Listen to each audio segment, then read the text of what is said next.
Hello again everyone, and welcome to our monthly channel update for the month of March 2023.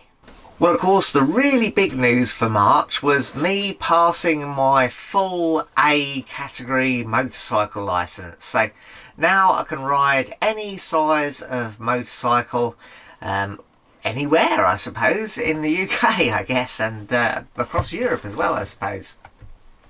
So yeah, very pleased to have passed that, and yeah, can't wait to get out and about and do some more riding on that Suzuki Intruder.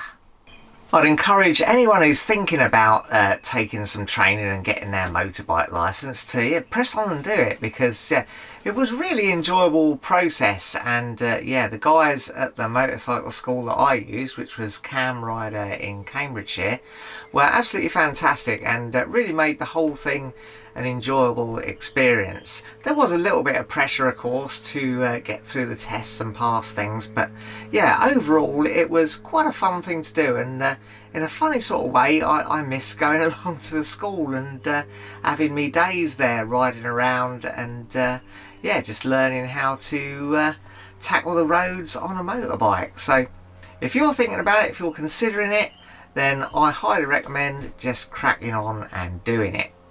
So on the Suzuki Intruder front, it is back with me home here at home base. The brakes are all fixed on it, and you'll see the videos on finishing that off and bringing it home, hopefully either by now or very soon.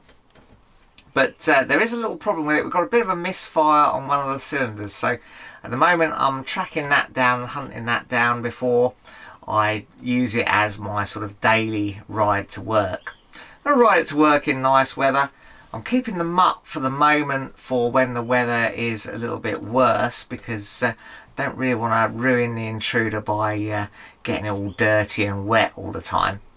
Eventually I think the Mutt will go and we'll get another second bigger bike for winter riding and sort of bad weather riding, and we'll probably drop a car. I imagine perhaps the Ttxela will go when I can't get that through any more MOTs, which is likely to be quite soon, I think. The Ttxela is not receiving the levels of attention it really warrants. I've got a bit too much on my plate to give that the attention it deserves. So the Ttxela may well end up going at some point, and Nikki and I will just share a car, but that's a little bit down the road. We'll see what develops in that direction.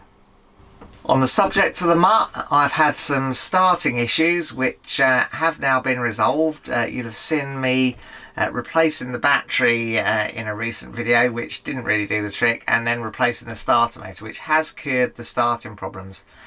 Also had a few little electric gremlins. I had another indicator fail. The bike is now out of warranty. Is coming up for a service, so I need to get that done, and I also need to tidy up a few bits of it. There is some rust coming through.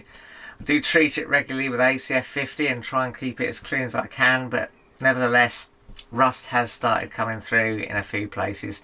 The paint seems to be flaking off. It's almost a little bit like powder coating, I think, in some places, and it's just peeling off in layers. So yeah, there's a few bits I need to get sorted out on that, especially before I try to sell it. On the motorhome front, it's had a few outings already this year, mainly going down to Chaz's house to work on the Suzuki Intruder, where I've used it as accommodation in his garden. But we've also had our trip to the Wyoming Brook site just outside Sheffield, where we met up with Marilla, and we had a nice walk up onto Stanage Edge. That was a great first trip away really for the year, and very much enjoyed that. Got more stuff planned, and I'm looking at booking some stuff up in the very near future. The motorhome does need a service. I need to get the oil change, air filter, give the brakes a bit of a check over, that sort of thing, maybe clean the fuel filter. So that's coming up soon to be done as well before we go on too many longer trips. And she's also due for a cam belt. Now I'm very short of time at the moment with everything else going on, so I'm toying with the idea of either doing that myself or booking it into a local garage who I know are very good, and they did the cam belt when I first got the van in 2018.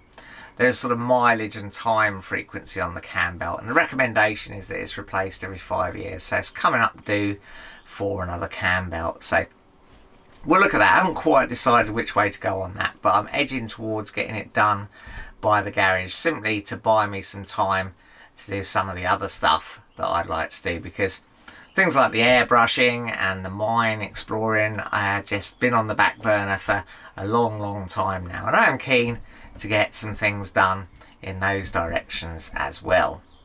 Well, sadly, I don't have any viewers' vehicles for you this month. I haven't been very good about pushing out the request for viewers' vehicles, so this coming month, if you've got an interest in motorhome, a project, car, bike, boat, whatever, then please send me photos and a description of them, maybe even a little video clip if you want, to the email address which is in the description of all my videos, and I'll feature it in next month's update, because we do love to see what you've got and what you're working on.